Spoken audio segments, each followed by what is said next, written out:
Baik, hari ini kita akan meneruskan pelajaran fikih. Kalau yang kemarin kita membahas tentang macam-macamnya air, kemudian pembagian air sudah selesai. Pembagian air kemarin kan ada 4, 5. Air suci, mensucikan, yang tidak makruh digunakan. Yang nomor 2, air suci mensucikan yang makruh digunakan. Kemudian air suci yang tidak bisa digunakan. Kemudian air najis. Yang terakhir, keterangan yang paling bawah kemarin, air yang suci mensucikan tapi haram penggunaannya. Contohnya karena airnya gosokan, airnya curian. Kita langsung teruskan berikutnya. Kita membahas kulit bangkai itu bisa disucikan dengan menggunakan cara disamak. Bahasa disamak itu caranya menghilangi kelebihan-kelebihan yang ada di kulit. Contohnya darahnya, terus gajinya.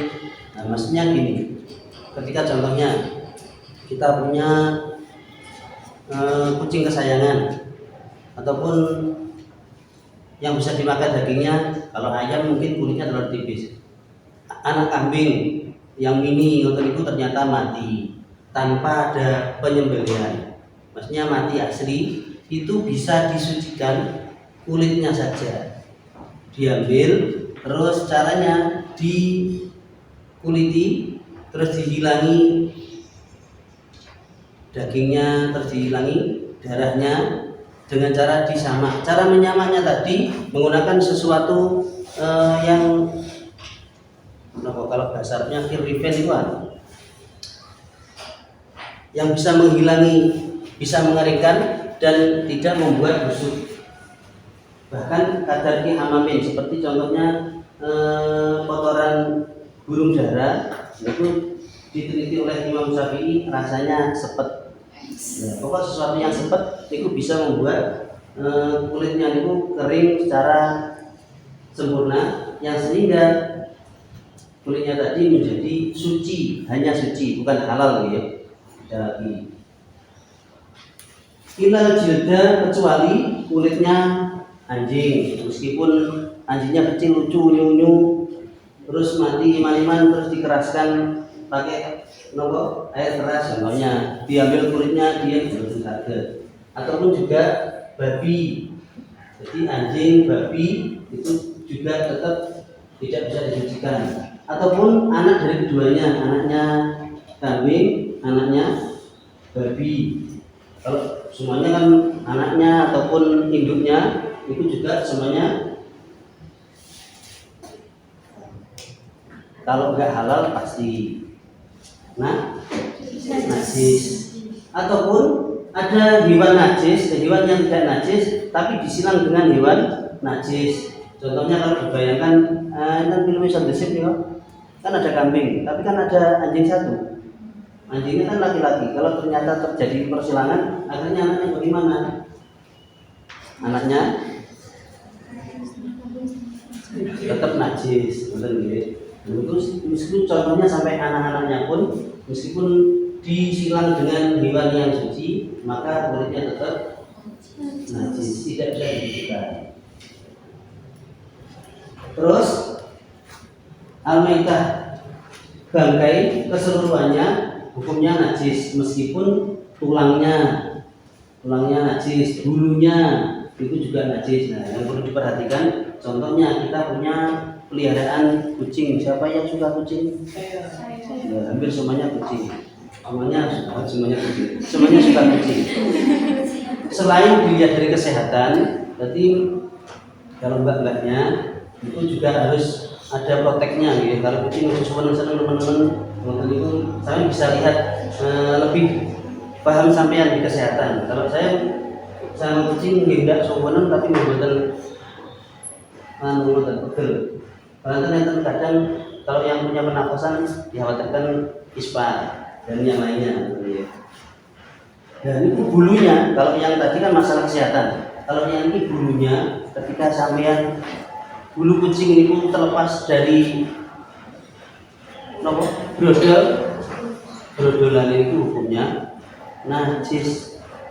Kalau kering hukumnya sakit. Kalau pas sampean wudu teles terus sampean gendong dibuat sholat tidak sah. Dulu yo, makanya itu harus hati-hati karena brodolan itu dihitung maitah bangkai.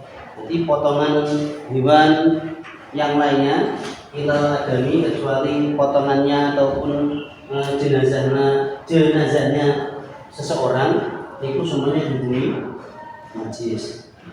Ada yang sangki nopo senengi kalih kucinge lek nggo indomie tenanan baru wayahe salat syukur salat. Jadi perhatikan ya, seperti itu. Makanya kadang kucing itu nek tempat sholat dan yang lainnya silahkan akan diprotek. Itu untuk keabsahan sholatnya kita.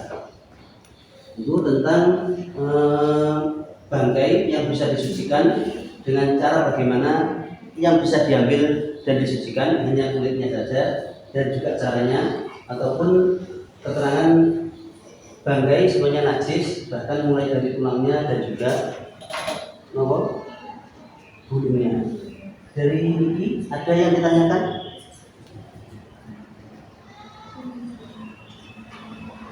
Cukup? Pak, paham? bulunya di baju kayak gitu masih membuat nggak sah nggak bulunya? Bulunya? Di baju kan biasanya kan kalau digendong itu bulunya suka nempel di baju gitu. Nah itu makanya silakan sampean gendong, silakan sampean mencintai kucingnya, nopo menyayangi ya, menyayangi kucingnya sekaya waktu juga digendongi di sampai mau tidur pasti diajak tidur, nggak bisa tidur kalau nggak ada kucingnya contohnya. Kucingnya juga gitu, kalau nggak ada sampean nggak mau tidur. Itu silahkan, tapi perlu diperhatikan bulunya yang ngotot yang nempel di baju itu akhirnya tidak sah sholatnya karena berbarengan nempel dengan najisnya. Beda lagi ada yang mengatakan selama tidak banyak, jadi kubut-kubut ini dihilangi nonton itu, pun berusaha. Tapi kan kadang yang tentang, like kucing di lemot kan pun kita nyumuk, butuh nongkrong wadah dan itu sudah najis. Dan itu kadang sering sekali, kadang ya. Memang kebanyakan yang tidak ngerti itu hal yang biasa terus langsung sholat. Terus turun nek syaratan ngoten niku kucingnya dan itu perlu diperhatikan. Ini untuk keabsahannya, bukannya nggak boleh keabsahan sholatnya. Kalau yang tadi saya menyampaikan untuk kesehatannya juga akan benar-benar memprotek dirinya. Ada pertanyaan yang lainnya? Kalau begitu saya teruskan. Istiqmalul awani itu menggunakan tempat wadah, menggunakan wadah yang biasa digunakan oleh kita itu ada hukumnya yang boleh digunakan dan ada yang tidak boleh. Saya membahas yang tidak boleh dulu. Yang tidak boleh, setiap wadah yang terbuat dari emas ataupun perak itu hukumnya haram, hukum penggunaannya. Kalau sekarang pasti dinamakan barang istimewa. Kalau yang dulu karena nilai tukar uangnya saja berupa dinar, berupa emas dan perak, maka suatu emas itu dulu hal seperti yang biasa. Bahkan Rasulullah dulu maharnya dengan Sayyidah Khadijah itu kalau dihitung dikonversikan ke nilai rupiahnya, dinar uangnya itu sampai berapa miliar. Makanya terkadang orang ini sunnah Rasul maharnya sebenarnya maharnya yang minta mahal itu sudah sesuai dengan apa? Sunnah Rasulnya. Tapi ada dawuh Rasulullah sing paling sae hormatun iku sing legan, sing murah mahari, sing gak nyebut. Makanya enten walau pertama hajidin.